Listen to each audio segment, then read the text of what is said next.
Getting in the truck, starting the engine, and driving out of the house was easier than I thought. I was leaving the house I had called home for the past 9 years with Connie. We had bought it before we were married and moved in after our honeymoon. Somehow I felt like it was going to be harder to move on, as they say. 10 minutes later, I pulled onto the freeway heading north. I was on the I-45 freeway, heading toward Dallas. There I was to turn onto I-35 toward OKC, then onto Kansas City, before turning north again. My destination was Minneapolis. I arranged for a transfer, much to the dismay of my supervisor. He warned me that it was cold there in the winter and I would have to shovel snow. I laughed and said I was used to the cold. He looked at me and shrugged. I was clearing the town when I started thinking about what led up to this. It all started a little over a year ago. A close friend of Connie's came into my office during a layoff. She said her car was in the shop and she needed a ride home. Truth be told, I never really felt much need for this woman. I thought she was too demanding of herself.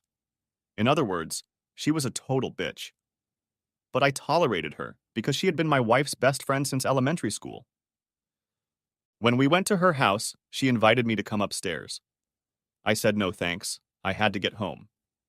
She said she knew Connie was out of town, so I didn't need to hurry. She offered to cook. I knew something was wrong here because she hates to cook. Soon she showed me more than I needed to see. I told her it was time for her to go out. She pouted and said I didn't know what I was missing. I just looked at her. Then she asked, "Who would know?" I replied, "I would know." At this, she gave up and smiled. Can't blame a girl for trying. She got out of the car and I drove away without looking back. I probably should have realized by now that it wasn't over, but silly old me didn't think about it. That's where my journey began. I summed it up. I had just turned 34 years old. My height was 6 feet. Actually, I was a little shorter still, but I still said 6 feet. My weight was approaching 200 pounds, and I could lose about 10 or so. My hair is short but brown, as are my eyes. I guess I don't look too bad, and I always thought I was lucky to have Connie. She was a real knockout. She was just a beauty. She was still beautiful, but I felt so detached. She was more like a stranger or a TV character that I had gotten to know so well over the years. So I left her behind. Only physically, because I wasn't done mourning my lost love.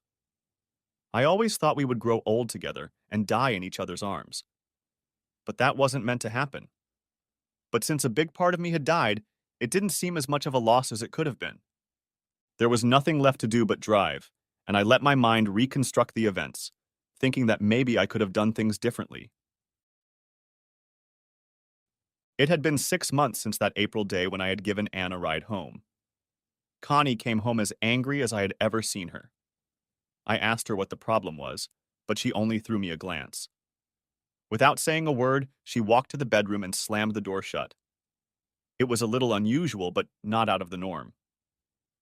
Connie did have a temper, but on all other occasions, she unleashed her anger on me without hesitation. She didn't leave the bedroom for over an hour. When I went in to check on her, she was sitting at the dressing table in her nightgown, brushing her hair. When she saw me in her reflection, she demanded that I leave. Not wanting to stay where I wasn't expected, I took the next day's clothes and left. I slept in the spare bedroom, half expecting Connie to come after me. That would be an ambiguous blessing. If she came, it would only be to express her displeasure. I went to work without getting a word from her. I called her twice, but she didn't answer. I knew she had caller ID and felt that when she saw my number, she sent it to voicemail. That was fine, but she had to know I was calling. I caught her at home that evening, but I wasn't shocked. When she wasn't home by 9 o'clock, I called her cell phone. I left a message and began to get a little angry myself. At 11 o'clock, I was trying to get to sleep when the phone rang. It was Connie. She was drunk. I could tell by the way she spoke. In a few short sentences, she informed me that she wasn't coming in that evening. She'd had a little too much to drink and was at a friend's house. This alarmed me, but she hung up before I could say anything. I got up and waited for a while, wondering what to do. At midnight, I called her on the phone, but it went straight to voicemail. I wasn't just angry, I was frustrated, but there was nothing I could do about it. The next day at the office, I'm sure everyone knew my mood. That night, I went in for a drink. I was going to be late too. I did, and I didn't get to bed until after midnight. I found Connie's car in the garage. The engine was cold. I realized she was at least an hour ahead of me. I went in, expecting a scene, but there wasn't. The house was dark. I groped my way to the bedroom. The door was locked. Feeling alcoholic and tired, I lay down on the vacant bed and collapsed on it. The next morning, I woke up a little late and found I was alone. Connie had already left. Fortunately for me, it was Friday morning.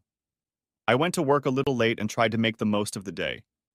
I didn't call Connie, but I did call a male friend who worked with her to make sure Connie made it. All he could confirm was that her car was in the parking lot. And that Friday night, I walked into the house and saw her waiting for me. She had a glass of wine and a sober expression on her face.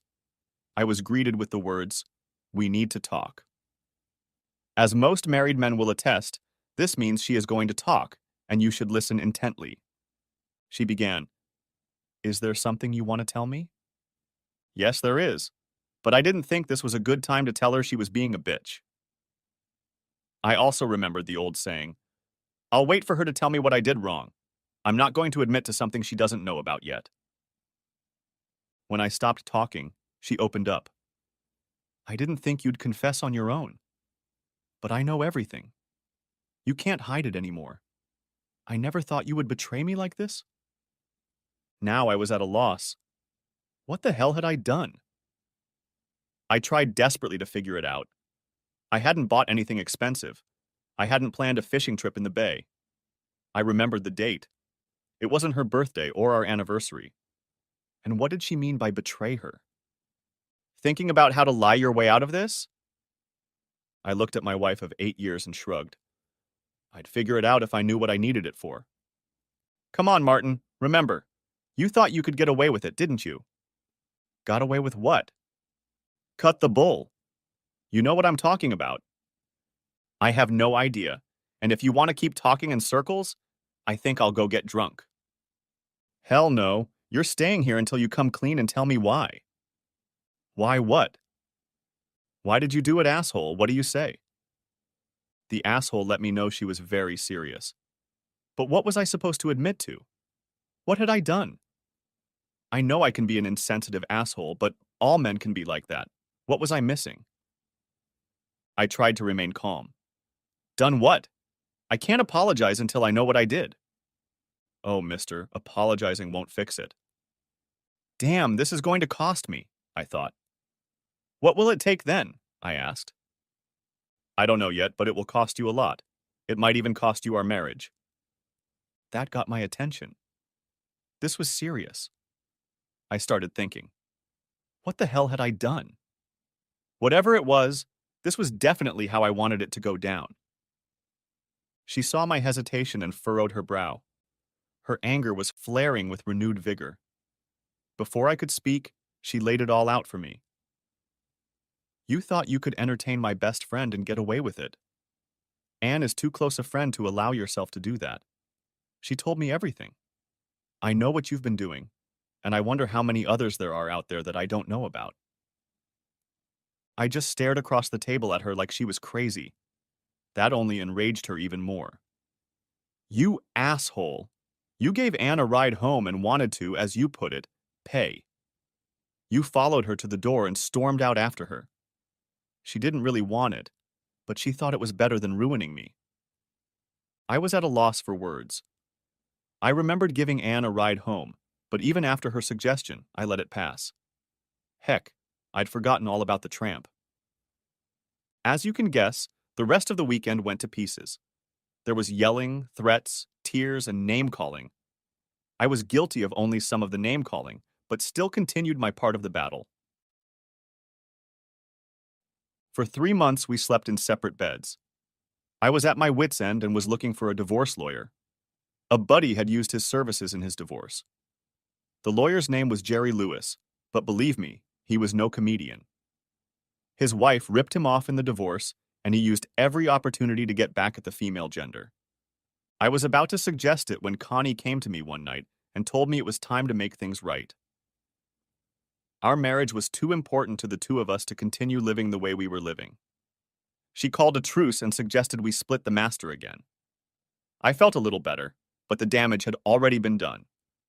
After that, nothing was ever the same again. It wasn't peace, but rather a truce. We both felt it. And then one night, it happened. It was Friday night, and Connie hadn't come home. I got a call at midnight saying she was spending the night out of the house. I didn't argue and accepted it. That was the second blow. Connie didn't get home until noon. She was wearing shorts, a blouse, and sandals. She had a gym bag in her hand. She looked happy, as if nothing had happened and everything was normal. She went to the bathroom and took a shower. Closing the door, I checked the bag. Inside was an evening gown, heeled shoes, makeup, and underwear were in the plastic bag that held her work clothes from Friday. I wondered what that meant. I started imagining all sorts of things. And I do mean all sorts of things. Not just bad things, but that maybe there was a company party and she went to it. She didn't just invite me. She had her hang-ups, but I still loved her in spite of it all. When she walked into the kitchen, she smiled. "Thanks for helping me unpack." I took that as a sign that she wanted to tell me what happened. So I asked. Connie blushed and tried to look humble. "Well, to be completely honest, I had a date." "A date," shouted I. "Yes, a date, and I'm not going to lie about it like you did." "What the hell are you talking about?" "It's honest," she replied. "Fair?" "Yeah, you entertained Anne, so I got my turn." "Woman, let me tell you that Connie never liked being called that." "I told you there was nothing going on with Anne. I don't know why you don't believe me." "Keep lying, but I won't believe you. I had a great date. Dinner, dancing. You know you haven't taken me to a dance in a while, but where was I?" "Yeah, after the dance, we went back to his place. He was a real gentleman." "A gentleman?" "Yes. He was gentle and took his time." "I don't want to hear it." I said it, still sitting at the table. I just wanted her to be quiet. Connie knew she had found my button. "Yes, he was a wonderful lover. He took care of me in every way. He could have given you some advice." "I don't want to hear it," I exclaimed. "Why not?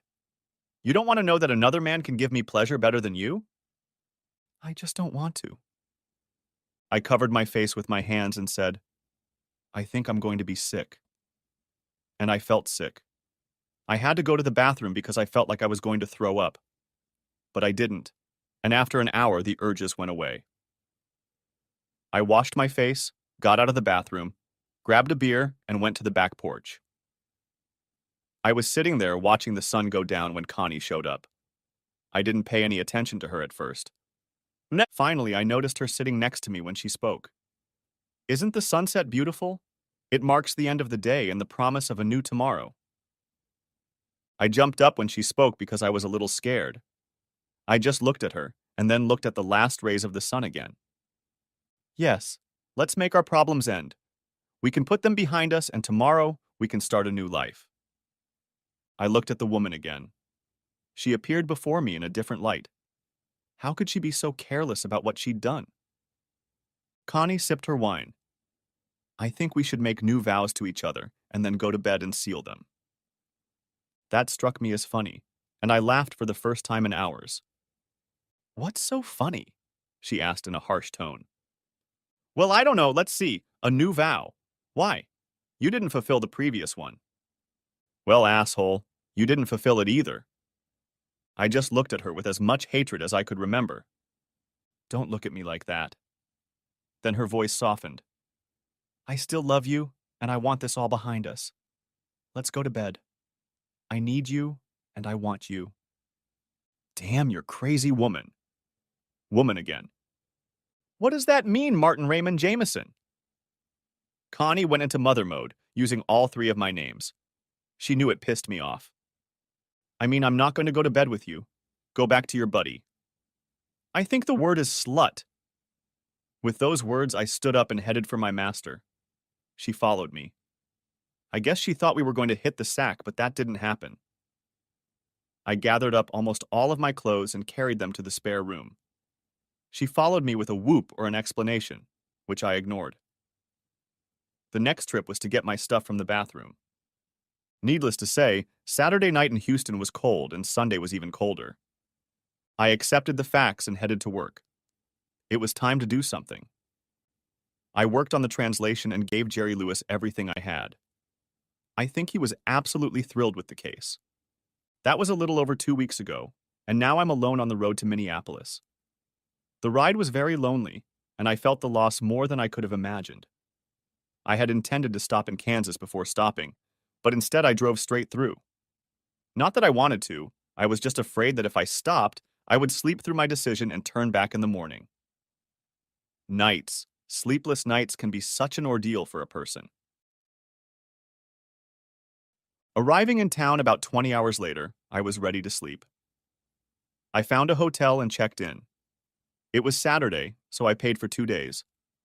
I didn't have to come into the office during the week, but I didn't want to sit in the hotel. It was a surprise to everyone in the office when they found out I was traveling alone. They wanted to have a farewell dinner for us, me and Connie, but understood when I explained. I was a little surprised that the news hadn't gotten to Connie, but she was truly surprised when I left. I had planned to leave before she got home, but because of the last-minute sale and the fact that she came a little early, I had to meet her. I checked my phone but knew there would be no call. I bought a cheap cell phone and transferred my number to it. I then got a new iPhone number that I carried with me. I hid the old phone in a den under the couch. If Connie tried to call, she would find it. I smiled, but it was a sad smile as I wondered if she had tried to call. Maybe she was in her buddy's bed, and I was sitting in a hotel room on the edge of the country. I had to put the thought out of my mind. There was nothing left to do but go in search of my new office. Finding it was much easier than I thought it would be.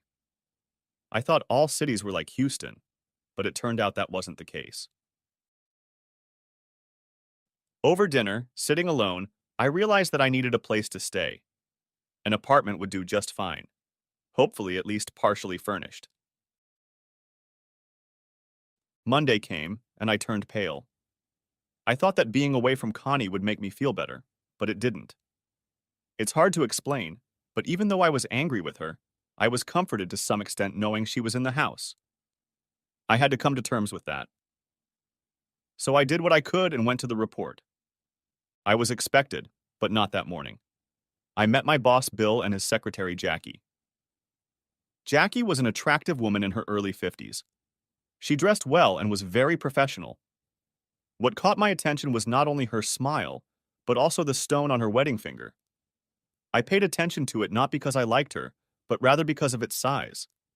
If it was real, a man who could afford it wouldn't need her paycheck. As it turned out, she was married to a very wealthy man, which allowed her to keep her job. She had been with the company for over 15 years. She took the position when her children were in middle school. Bill asked if I still had a position. I replied that I didn't. He asked if I would like Jackie to pick up a few spots for me. I was surprised at what she had in store for me by 1 p.m. As I was picking up the brochures, she mentioned that she had a daughter about my age who would like to show me around. I thanked her but told her I was married. Jackie threw me a strange look and then smiled. I thought she was offended, but it turned out she knew about my impending divorce and realized it was a topic I didn't want to discuss. If anyone needs to confirm your occupancy, here's my direct line card. Most of the complexes are new and need tenants, but they may still need verification. At my second stop, I rented a one-bedroom apartment on the 4th floor. It was unfurnished, but they had a company that furnished it and rented it out or sold anything or everything they delivered. I had money for per diem and paid for the apartment. By Wednesday, I was settled in and ready to go. Connie didn't track me down until the following Thursday. By then, she was no longer a happy woman. She had received papers about our impending divorce. I took some verbal abuse and tried not to respond to it. I was at my desk in my new office and didn't want to wipe my dirty laundry in front of my new coworkers. One more thing. It took me about 40 calls before I found the damn phone under the couch. You sure can be nice sometimes. And last Tuesday at the office, I was handed the paperwork. I only found you when my lawyer demanded to know your address to serve you papers. I'm suing you. You, you twisted asshole. That wasn't the hard part for me. What got to me was when she broke down and cried. I knew I still loved her, but not like I used to. It still hurt me to see her pain. Thankfully, my attorney held up the paperwork. He required legal representation for me in Texas. And since I was out of state, they had to work through him. He kept in touch, and I could hear the pleasure he took in pissing off Connie. People were different in Minnesota. Not bad, just different. In the far north, people enjoy the warm months as much as they can. The only exception was that all the swimming pools were closed. But otherwise, people used the parks and fields to play ball until the wee hours of the morning, especially in the summer when the kids were out of school. I started walking to work. It was a little over a mile. The first day I regretted my decision, not even halfway there. When they found out I was walking, I expected to be scolded for not having enough money for gas, but that didn't happen. By the second week, I was already enjoying the walk. I was watching spring pass and summer go away. It was already getting chilly, and it was only the end of September. I took my last walk, not thrilled with the cold 20 miles per hour wind. I thought I understood why we had underground parking garages, but not completely yet. I was walking down the hallway to my door when a woman came out of it, nearly running into me. All I remember is that she was wearing a small swimsuit. It barely covered her, but I didn't complain. "Oh, sorry, I was going for a swim. I probably should have put my wrap on first." She smiled, and it lit up the hall. I didn't know what to say. I just stared at her like I'd never seen a woman before. "Will I see you there?" she asked. I wasn't planning on it, I tried to smile. "Maybe next time." Then she walked away. I must have looked like a fool. I just stood there and watched. She never put her handkerchief on, just slung it over her shoulder. When she turned the corner, I headed for my door. And then I felt stupid. I thought of her as I unlocked the door. I had just gotten inside when the phone rang. I was on a call, so I grabbed the receiver. "I bet it's a surprise," came Connie's voice. "Yeah, I guess it is." "How's it going?" I asked, unable to think of anything better to say. "Do you really care?" The question sounded without sarcasm, and it hit a nerve. "Yeah, in a way." "I'm not doing well. I miss you and I want you back. I just got your number. It took me so long to track you down. I love Martin and I'm sorry, but can't we work things out? I'll make it right. I promise." I could hear her crying softly. "Let me think about it. I just don't know. A lot of water has gone under the bridge." "Not as much water as our marriage." I was caught. All I could do was promise to think about it and call her back. She still had our old number and cell phone, so I knew them by heart. We talked and laughed some more. It was nice in a way, but it was also painful at the same time. It reminded me of what I had lost. I hung up, promising to call her within a week. For the next few days, I agonized, and most in the office noticed it. Finally, on the sixth day, I called. It was hard, but I told Connie that we'd better get a divorce. She took it better than I thought she would. That Wednesday, I was relieved when I hung up the phone. It was over. On Friday, I drove home. As I stepped out of the elevator from around the corner and headed for my door, I saw Connie sitting on her suitcase near my door. She didn't look happy. I walked over to her. It was over 100 feet, but I wished it was a mile. When she saw me, her face lit up. "What are you doing here?" I asked, but not with anger. "I just had to come. I still love you and I think you still love me. I just couldn't let it go without one last try." I looked around. "Let's go inside." "I don't mind. I think we need some privacy." Saying that, she looked down the hallway. I followed her gaze but saw nothing. Inside, she tried to kiss me, but it didn't feel right. She was a little offended. What's the matter? Do I have bad breath? No, it's kind of wrong. Does it feel okay with that redheaded bitch? I just stared at her. I was stunned because I had no idea what she was talking about. With who? Oh, Hall's monitor. I wrinkled my face. Hall monitor? Don't play dumb with me. That long-legged troll who came to ask why I'm sitting in front of your door. No, she said. Why you're sitting at Martin's door? If you don't know her, how did she know your name? I still didn't understand who she was talking about, but I went to the door. I opened it and called out to her. See? My name is right here on the door. Well, she knew you anyway. And when I told her I was your wife, well, you could see it in her face. You won't get that again. I was in no way, I said, raising my voice. If you don't know who she is, how do you know you weren't sleeping with her, Mr. Jameson? I didn't answer. The night did not go well. She slept in my bed, I slept on the couch. We talked and argued and fought all the next morning. I'm sure everyone in the hall or in the apartment to my left knew about the fight, but probably not all the words. Finally, on Saturday afternoon, I sat Connie down at the table. We both calmed down a bit. She apologized to me, and I had to explain. Connie, I have forgiven you. I did a while ago. If you forgave me, why didn't you come home? That's right, I can forgive, but the damage is done. Let me explain. You took my most cherished possession and broke it. Whether in anger or accidentally, it doesn't matter, but the treasure is broken. I can forgive you even for a willful act, because I know it was anger, not revenge. She smiled and fell silent. I raised my hand and continued. As I said, my treasure was broken, better said, shattered.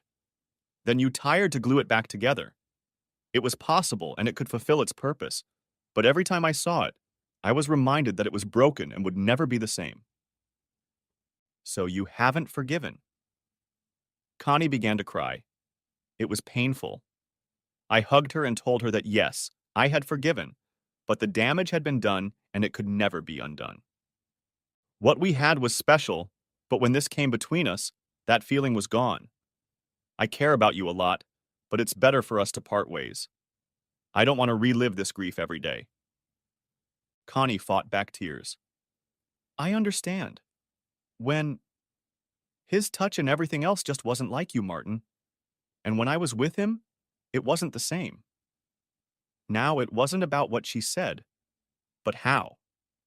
I knew she had done more than just hold old Roger's hand. It hurt, and I wished I'd never heard the name. Martin, I went outside with every intention, but I couldn't. I thought of you, and it wasn't that.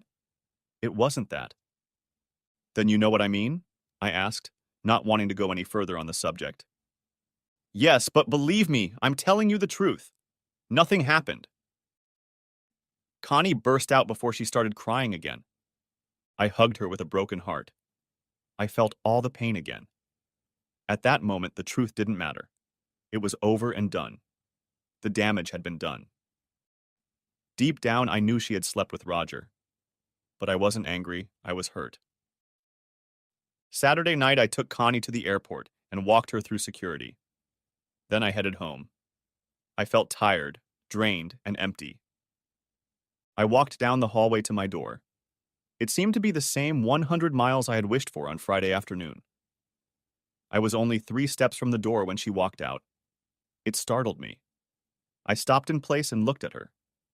It was the same woman I had seen in the bathing suit. I looked her over from head to toe. For the first time, I noticed she had a head of red hair. Do I really look that bad? She smiled. I'm sorry. I just got lost in my thoughts. You startled me, and I had to remember where I was. You look like you need a friend. Come in and sit down for a minute. I don't think you need to be alone. I looked at her, then at the door. I saw her name, Katie Taylor. How many times had I walked past her door but never read it? not even after seeing her in her swimsuit. I followed her into her apartment, mostly because I didn't want Connie's ghost haunting mine.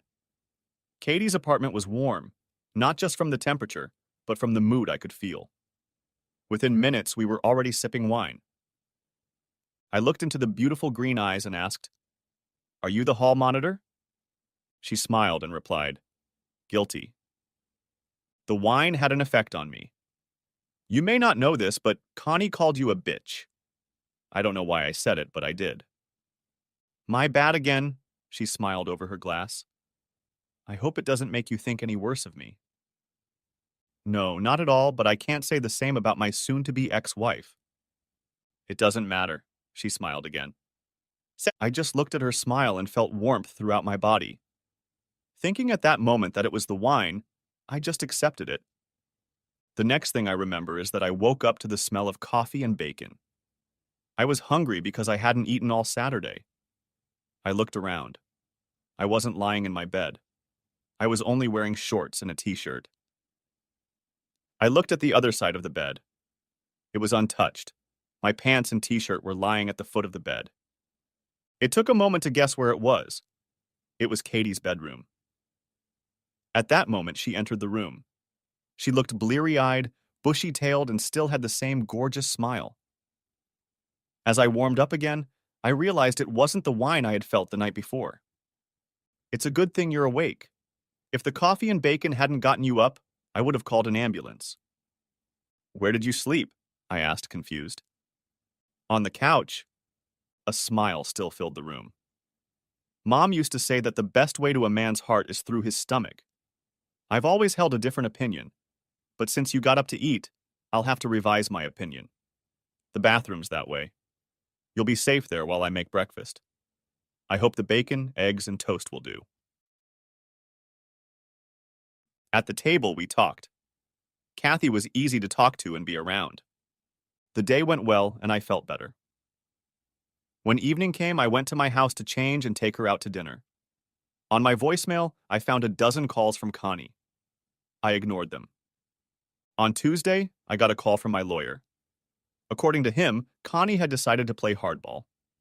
I told him of my certainty that she had met a man named Roger. This didn't surprise him in the least. "Roger Smith?" he asked. I only knew Roger. Jerry told me that they had reviewed Connie's phone records for the past 6 months and had found numerous calls to a number traced to Roger Smith. This man was Ann Barton's direct supervisor. He told me not to worry. Believing that her lawyer's tactics would bring me to my senses, Connie stopped the calls. I was glad for that, and happy to be miles away from her. It wasn't until a month later that I found out what had happened. My attorney, Mr. Jerry Lewis, railed against them. He took statements from Connie and Ann. I was to be questioned the following week. Under oath at the deposition, Connie stated that she had not committed adultery, and it was all a story to make me think she had. Ann testified that I had intimacy with her. My attorney did not challenge the testimony of either of these women. It was at this point that he pulled out his laptop and turned on a video clip. I had the good sense to use my iPhone to record a vivid description of Connie's date. Jerry asked her. After the video clip was played and a copy provided to the board, Jerry asked for one more person to be invited. He wanted Roger Smith. Connie's attorney objected, but photos were taken of Connie and Roger at 3 different restaurants. And when it was established who Roger Smith was, the situation became interesting. Lewis asked how come Connie was still close friends with the woman who slept with her husband. And why was she meeting this woman's boss at restaurants in the evenings and calling him? He also hinted that he had pictures of Smith with other women. In doing so, he said he was looking directly at Ann Burton. Trump was the fact that Jerry had already talked to Roger Smith and explained the situation to him. He was faced with the choice of being subpoenaed or helping to convince Connie to settle for less than I was offering. Both women realized that if he was subpoenaed, it could lead to a divorce. If that happened, he promised to place the blame on himself. And he was willing to lie and say it was all Ann's idea to destroy the marriage. And it was Ann who was setting up the dates between him and Connie for the entertainment afterward. After an hour of counseling, Connie agreed to my lawyer's terms. And to add salt to the wound, Jerry made Connie pay his fees. A discussion ensued as to how the other two would pay their share. I have to admit, I was impressed with my lawyer and felt rewarded. That same day, Jerry had her sign the agreement. He said he would give it to me to review. If it was approved, he would formalize it and file the order with the judge. It would take about a week at best, 2 weeks at best. But he didn't wait at all. I got the paperwork by 10 a.m. the next morning. I waited at the FedEx. I trusted him, so I just checked and sent them back. He got them by 4 p.m. By 6 p.m., I was divorced. I waited in the office and got his fax. I would receive the official decree a week later by registered mail. The divorce was finalized on Wednesday, and I wanted to have a little celebration on Thursday night. I figured who better to do it with than Kathy. We were at my house and were just about to leave when the phone rang. I was in the bathroom, so I called Katie in case it was for work. When I came out, I heard part of Kathy's conversation. "Who am I? I thought you remembered me. I'm the hall controller." Silence ensued. I couldn't make out the words, but I realized there was shouting on the other end. "Is it good to hear you?" "Yes. Now what can I do for you?" More yelling. I just stared, trying to figure out what was going on. "Well, I'll get him if you want. Wait, he's just coming out of the shower." A short pause. "Martin, you could at least wrap yourself in a towel. You're embarrassing me." "Yes, Connie, I think he can talk to you now." Kathy held her hand over the receiver. "I'm sorry that bitch comes out sometimes," she whispered with a wicked grin. I picked up the phone and smiled. I pulled it away from her face and said loud enough to be heard on the tube, "Why are you embarrassed?" Then I said, "Hello?" Connie unleashed a barrage of obscenities at me. I held the phone away from my ear. Kathy stroked one index finger with the other, whispering, "Shame on you," while trying not to laugh. Connie had told me we were still married, but she had changed her mind. She would come up to me and let me know she still loved me. She commented on Redhead with a snide remark about her being a homewrecker. When I blurted out and explained that we were divorced, she didn't believe me. I told her to check, but as far as I was concerned, it was over between us. She repeated her threat to come over. I finally said goodbye and she was still screaming. It felt pretty damn good, at least for a minute. But then it hit me even harder. Katie seemed to have figured it out. We went to dinner and then went back to her house. She said it would be better if I moved to another apartment.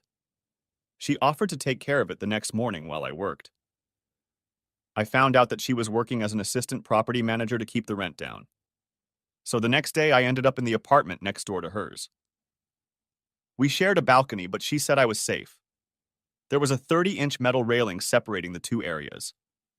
The next day in the afternoon, I got a call on my cell phone. Connie was standing in the tent in front of my old door. The manager, knowing the situation, showed her the empty apartment and swore he didn't know where she had moved to. I was later told that it wasn't a complete lie because Kathy hadn't changed her paperwork at that point. And Connie didn't budge and, saying she would wait for the hall monitor, parked her ass at Kathy's door. We had to call the manager, security, and the police to get her to leave. That night I slipped inside and headed upstairs. I knocked on Kathy's door to ask if I had been transferred. She gave me a new key and then handed me a basket of clean clothes.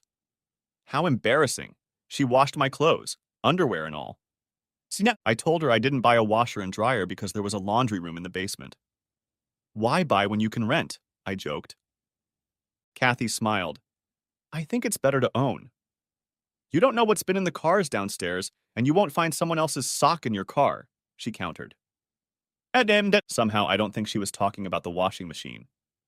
But she offered to use hers anytime I needed it. I again offered to buy dinner, but she said we had gone out the night before. She cooked. Or rather, she cooked. We had salad and sandwiches. She made them very nice and delicious. Later that evening, we sat on the balcony and watched a light snow begin to fall. It turned into a storm that caused all the airplanes to ground. Connie was stuck at the airport for 36 hours. So far, Kathy and I haven't had intimacy. I had kissed her, but it was nothing more than that. I enjoyed her company and thought about her often. I was just afraid that I wasn't ready for a relationship yet. 3 weeks passed, and I invited Kathy to the company Christmas party. She was absolutely stunning. She was wearing a black sequin dress that fit her body. It came down to her ankles, but it was cut at the sides to reveal black shorts. She had heeled shoes on her feet, and her hair was swept up. Her makeup looked professional. She was wearing a diamond pennant and matching earrings. I just stared at her and whistled. "You're gorgeous. I hope I can keep you at the party."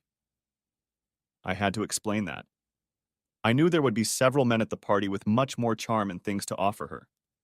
She smiled, took it as a compliment, and said, "You clean up well too." We arrived at the party. When she saw where I worked, she laughed. "I didn't know you worked at Tate Pressure Controls. My mom works here too. You know she keeps trying to set me up with the guy she works with. If she and I see her and she brings him over, I'll be really embarrassed." It dawned on me that we'd never discussed places of employment. "Where do you work?" "I work for Steelman." "They're one of our suppliers. It's a small world." "I work in the accounts payable department. It's not much fun, and my cubbyhole doesn't have a window." She laughed, and it warmed me up. And then I saw my boss. I directed Kathy toward him. "Hi, Bill. I want to introduce you to Kathy Taylor. Kathy, this is Bill Green, my boss, and I'm sorry I wasn't introduced to your wife." Bill smiled. "Kathy, what a surprise." "Hi, Bill. It's good to see you again." "Fran, how are the kids?" replied Kathy. I felt I had missed something. Then I experienced another shock. Jackie came over and gave Kathy a hug. I was introduced to Rick Taylor, Jackie's husband. They all seemed to know Kathy. After a minute, Kathy whispered something to Jackie. Jackie started laughing. This stunned Kathy and got everyone's attention. Jackie took her husband's hand, and they withdrew. Within minutes, Bill and his wife were engaged to another couple. I just had to ask what it was. Kathy looked me straight in the eye. She didn't say a word, just led me to a secluded spot near the dance floor. It was my mom, and I asked her not to bring up that guy from her office. I wanted her to know I was on a date and didn't need help. She just burst into laughter and led my dad away. I'll get to the bottom of this. It hit me. Jackie had offered to help her daughter show me around. The same Jackie who had someone in mind for her daughter. Kathy saw me thinking and asked, "What are you thinking about?" Say, "Do you have a sister?" "No, just me and my brother, but we lost him to cancer about 10 years ago." You could hear the pain in her voice. "I'm sorry. I hope I didn't ruin your evening." She smiled. "You didn't ruin it, and I hope my mom doesn't. I don't think she'd drag a guy in here just so I'd have a choice, like she says."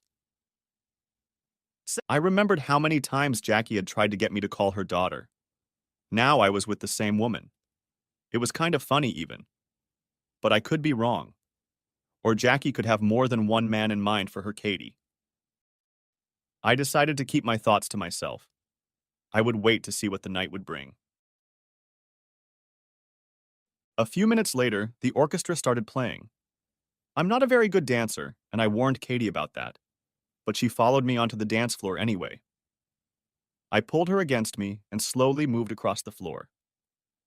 I don't know how good we looked, but it felt good for both of us. At dinner, we were seated with my boss and his wife. Also seated at the table were Jackie, Rick, and Mr. and Mrs. Chapman. Charles Chapman is the president of our division. I had never met him, but I had seen his picture many times. Everyone seemed to know Kathy and she knew them. I was an outsider in this group. Over the course of the evening, I noticed Jackie looking at me or Kathy, smiling or laughing, sipping champagne. But I noticed other things too. I saw the love between Jackie and Rick. I watched them closely from across the table. Jackie listened to every word her husband said. He was just as committed to her words. They made frequent contact. I noticed that when Rick spoke, she would wrap her arms around his right hand. She would interlock her fingers and lay her head on his shoulder. He would place her left hand on top of his. As he did so, he unclasped his hand and exposed his ring finger and index finger, exposing his wedding ring. His gold ring touched her stone. Perhaps he did this because the stone was so large, but I think it was done more to show their union. It seemed like they were always touching each other. I envied them. I watched and saw what life could be like. I should have realized that it could have just been a pretense or a temporary phenomenon, but I would bet it wasn't. I had been watching for so long that my companion noticed how distracted I was. Kathy got up to go to the ladies' room. Jackie and Fran went with her. When Kathy returned, I got up to help her into her seat. Instead, she smiled at me. It warmed me to the core. She took my hand and led me to the dance floor. She melted into my arms. After a minute, she looked up and asked, "Can I tell you something and you won't be mad?" "Sure. Why would I be angry? Unless you tell me you saw your ex-boyfriend and want to go home with him." I half joked, but I had a fear that she was too good to be true. Katie pulled away from me and looked me straight in the eye. With a stern face, she said in a serious tone, "I'm here with the man I chose to be with." Then she relaxed and rested her head on my shoulder again. What I was going to say, before I was interrupted. But she didn't get angry.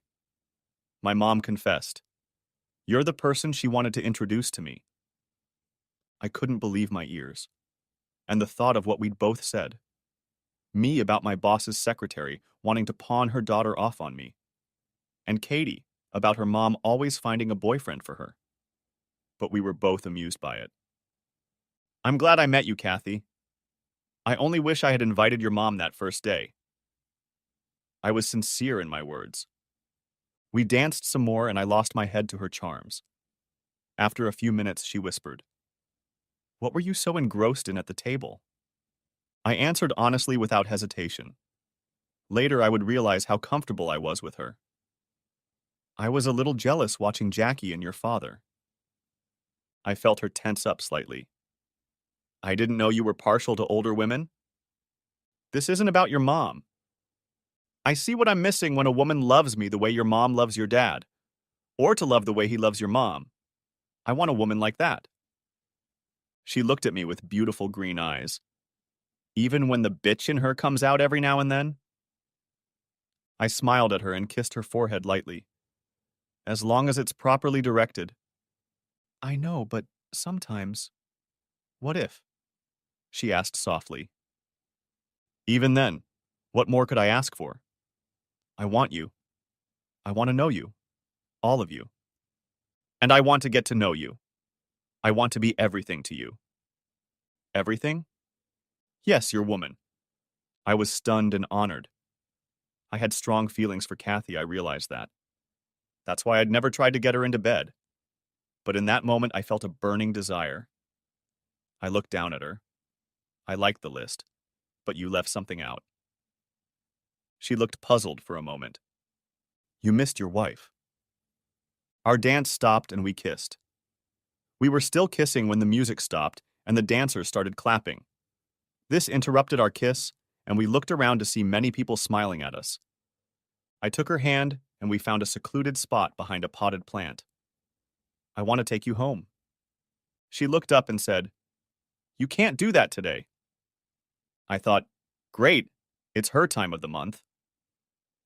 By then, the music had stopped. The band was leaving for a break. We went back to the table. Her mom looked up and smiled slightly. "Oh, there you are. We thought we were going to have to send out a search party."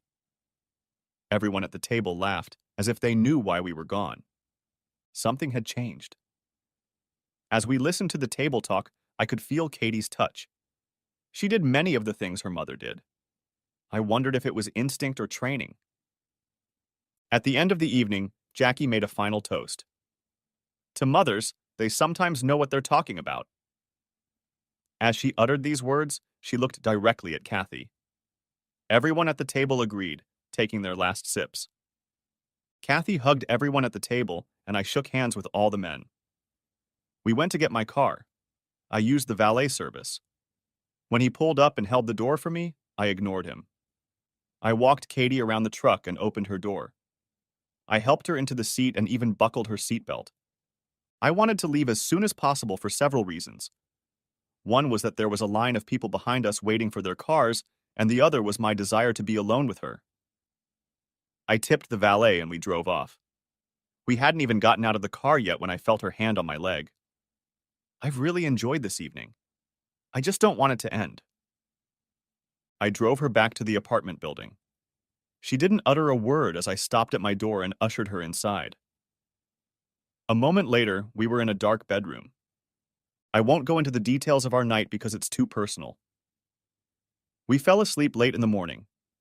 When I woke up, I found her still beside me. She didn't ask where we were going.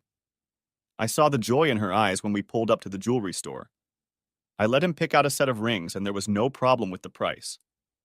She was a little taken aback when I wouldn't let her wear it, but she took the box and put it in her pocket. Now call your parents and ask if we can stop by their house. As we drove to her parents' house, I let her look at it. A few minutes later, we were at their door. Jackie and Rick greeted us. We were in the room when I started. Mr. and Mrs. Taylor, I come with a confession and a question. All three in the room exchanged glances. Last night, I'm afraid I took advantage of the situation. I should have refrained, but I didn't. I should have behaved properly and respectfully and taken Katie home. Her home. But I didn't. I'm afraid I dishonored her. She is very dear to me, and I would not want my actions to dishonor her or our child. That is why I have come to ask your permission to ask Katie to marry me. This stunned them all. I explained, I will only ask for her hand in marriage with your blessing. Jackie spoke up. I think it will be Kathy's choice, but we are both grateful to you for taking care of our blessing. And now I can leave my daughter for a moment. She stood up and called Katie into the other room. Within a minute, they were already taking Rick away. I sat in the room wondering what I was doing. The wait wasn't long. Rick came back to me. Martin, Jackie and I bless you. But we would like to ask. I expected I was about to fall over. We would ask that you leave her with us and come back tomorrow to ask her. If you do, please wear a costume. It goes without saying, there will be a celebration. With these words, I was escorted to the door. I thought about the costume as I drove. The only thing that occurred to me was that we could attend church together. And why the wait? Were they really going to talk her out of it? We'd only be engaged. Not that we'd be married right away. But just in case, I wanted it to happen soon. The day passed slowly and heavily for me. I was afraid it was all too good to be true. And at night, I didn't sleep well. I felt more alone than ever. Sunday came. I called. I wanted to make sure I'd be there on time. I expected to be there before 9 so I could make it to the church service. But it turned out that wasn't the case. I was invited at 1 o'clock in the afternoon. Needless to say, I was on time. Jackie met me at the door. She had a pleasant smile, almost disarming. I felt a chill, imagining the worst. I was escorted into a room where Katie and her father were waiting. When we were all seated, Jackie asked, So, why did you come to see Martin? I looked at Kathy and realized how much I wanted her in my life. Her absence the previous night was still too vivid for me. I've come to ask your daughter to marry me, Mrs. Taylor. Jackie smiled. You have been blessed, just as you were yesterday. Would you like some privacy? As if on cue, the two left us. I walked over to the couch where Kathy was sitting. Her hands were resting on her lap. Her right hand covered her left. I sat down next to her. She turned around, shifting her legs, and let her knee touch mine.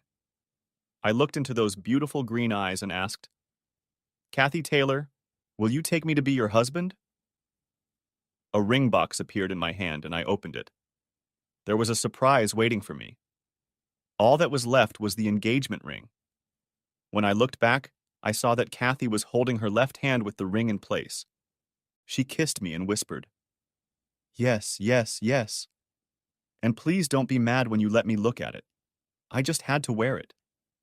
And I'm glad I did because I was so lonely last night. I was afraid my mom would scare you away." When she finished the sentence, there were tears in her eyes. We hugged for a few minutes before Jackie stepped through the door. "Can we join you?"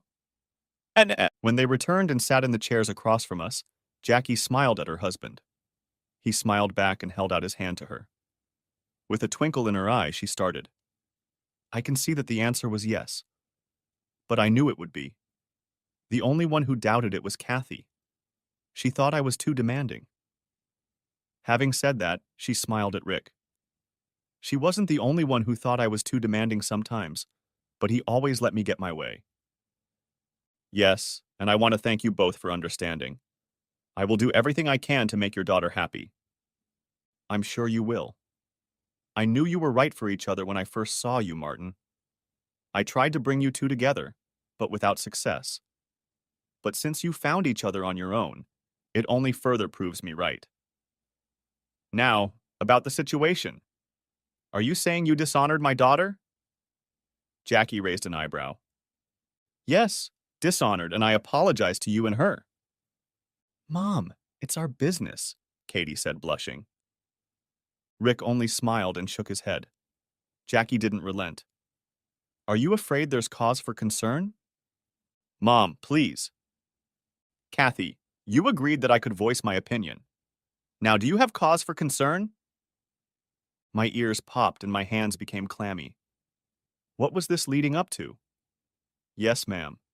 I didn't use birth control, and I found out later that Kathy didn't use it. You are quite right. Kathy never took the pill or anything else, and I'm proud of her for that. But you must not have used birth control like they say you did? Her father sat back in his chair, rolling his eyes and shaking his head. But he was still holding Jackie's hand. No, ma'am. I didn't use it. You said you love my daughter and don't want her to be dishonored? Quite right, Mrs. Taylor. When I said that, Katie kissed my cheek and rested her head on my shoulder.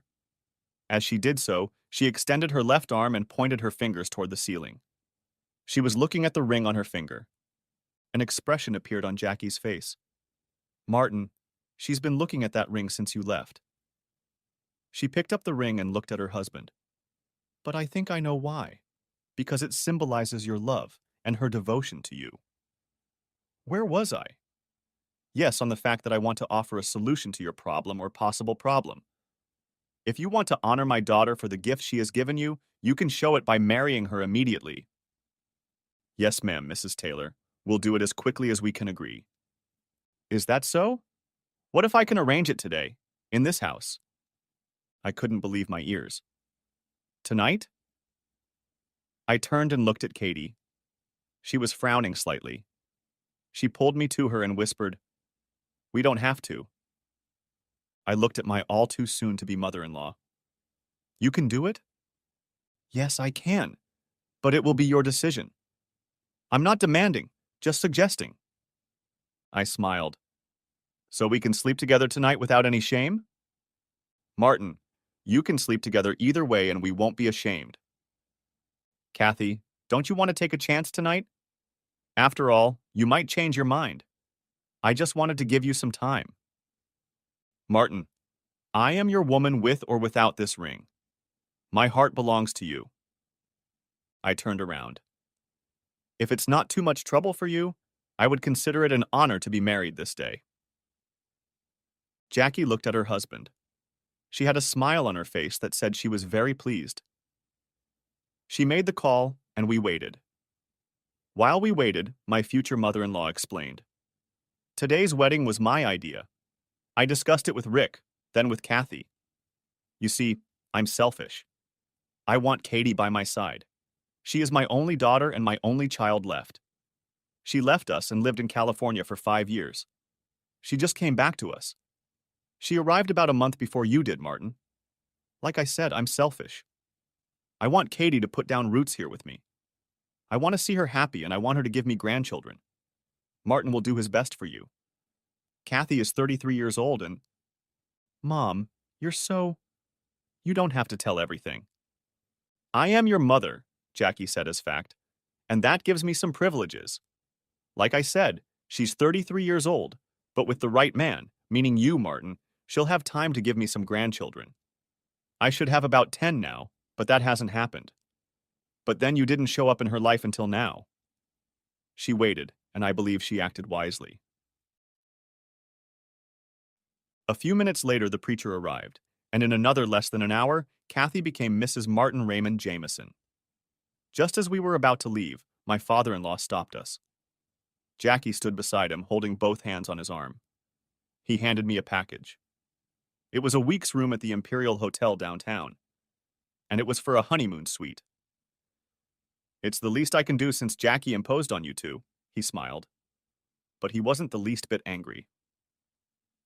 We spent a week of total bliss in the suite. Jackie ordered all our meals and the staff would call and ask when we wanted them served. The first course was lobster and oysters. It had a card attached to it. I opened it.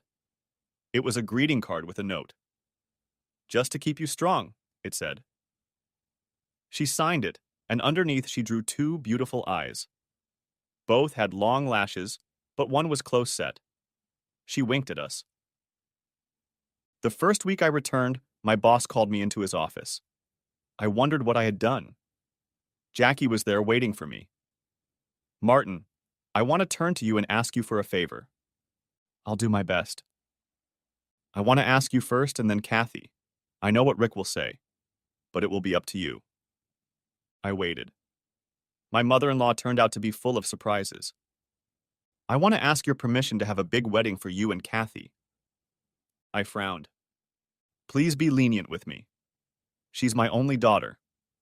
Rick and I didn't have a wedding. We eloped and got married. We had no wealth and my father didn't like my choice of husband. We were starting from scratch. Everything we have, Rick earned. He made a good living. So please let me splurge on the wedding, and if you agree, I'll have Rick add another week or 2 weeks at Imperial or Hawaii if you want." I realized what that meant to her. I smiled. "I'll let you and Katie work it out." She stepped toward me and kissed my cheek. "I'll get my way. I'm her mother. I'll use guilt. Thank you, Rick. You're awesome, and I can be proud of the man my daughter married." She turned to leave, but turned around to look at me. "Did I tell you I was going to be a meddling mother-in-law?" It had been decided, and it was going to happen on our 6-month wedding anniversary. While we waited, life settled down, and we began to experience all the joys of married life. We moved into Katie's apartment and vacated our own. We kept what we wanted to keep since we were going to buy a house. This was part of putting down roots. The day came and we were going to get married. I would say, remarry. As we stood at the altar, the preacher gave a little speech. "Friends and family, we are gathered here today for a special occasion. But some of you may not know that this is merely a reaffirmation of their vows. 6 months ago, I had the honor of pronouncing Maren and Katie husband and wife. They wanted to be together and not dishonor their family. So now you know, let's get started." The wedding went great and we got another week at Imperial. I discovered that it cost my father-in-law a tidy sum, but not as much as Jackie spent on her wedding. But they were happy, and we were happy to oblige. After the celebration, we moved into our house. One evening, I walked into the house just as Kathy was answering the phone. "Jameson Residence." "Hi, how are you?" "Glad you didn't have a problem with the number. It's on the list." "Sorry to hear that." I only understood one side of the conversation. "Yeah, I'm glad you got it." "Oh, it wasn't much trouble or expense." "Yeah, just wanted you to know. And I'm sorry I somehow forgot to send your invitation, but I included it in the package." "Yes, the picture. Yes, really. So much you said?" "The postcard. Yes, I thought you should know. Actually, you're the first to know about it. Martin just walked in. Do you think I should tell him?" "Really? Well, we have a lot to discuss, so I have to let you go, Connie. Call again. It's always a pleasure." "You shouldn't say that. I was the controller in the audience. Yes, I understand your feelings, but I really have to go. Martin is here and looking at me with loving eyes. Bye. Who was that? I asked, dumbfounded. Just Connie. What's her name? Kathy smiled as she dialed a phone number. What's Houston's area codes? Within a minute, all calls from Houston were blocked. What was that? Kathy smiled at me. Just the bitch in me coming out again. Have you lost your mind? No, it seems well directed, but what was that? Just then the dryer buzzer went off.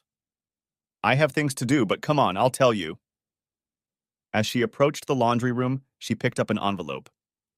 It was smaller than a letter, probably some kind of greeting card. In the laundry room, she took the clothes out of the dryer and spread them out on the counter. I wanted to get her attention, so I took her in my arms and sat her on the dryer facing me. Now tell me what happened. I just felt terrible that we hadn't informed Connie about our wedding. So today I sent her a little package via FedEx. I didn't expect her to get it today, but it doesn't matter anymore. Go on, my love. The parcel contained a newspaper clipping about our wedding. Well, the ceremony. Mom really picked up on the words, didn't she? No roundabout way, I teased. I sent the remaining invitation with her name on the envelope, explaining that it just got lost in the mishmash. And I sent the picture of you and me at the altar. I hope there aren't any voodoo queens left in Houston. She'll pay them to turn me into a toad. I don't believe that. I also put one napkin of each color with our names on it. And last of all, I put a card. Like I said, I was planning on her getting it tomorrow. What's the card? Katie held out the card she'd brought with her to me. I opened it. It was an announcement of an upcoming birth. I read, I'm going to be a daddy. As I read, I learned that Jackie had bought the cards on the Saturday before our wedding. Sorry, I should have told you first. She just got ahead of you. I mean, she called before you got home. I didn't care. I wanted my wife. I made love to her there on the dryer. When we finished and took a breath, a thought occurred to me. You know, Connie will see the date of the ceremony and the arrival date and think we were supposed to be married? What do we care? We know different. But it won't make any difference. Besides, the truth doesn't matter to her. She's unhappy. And I have to help her through it. I just have to rub in her face what she's lost. Later that night, a thought occurred to me. Should I send a thank you card to Ann Baxter? The end. Thanks for watching. I hope you enjoyed it. So subscribe to my channel and watch the next video.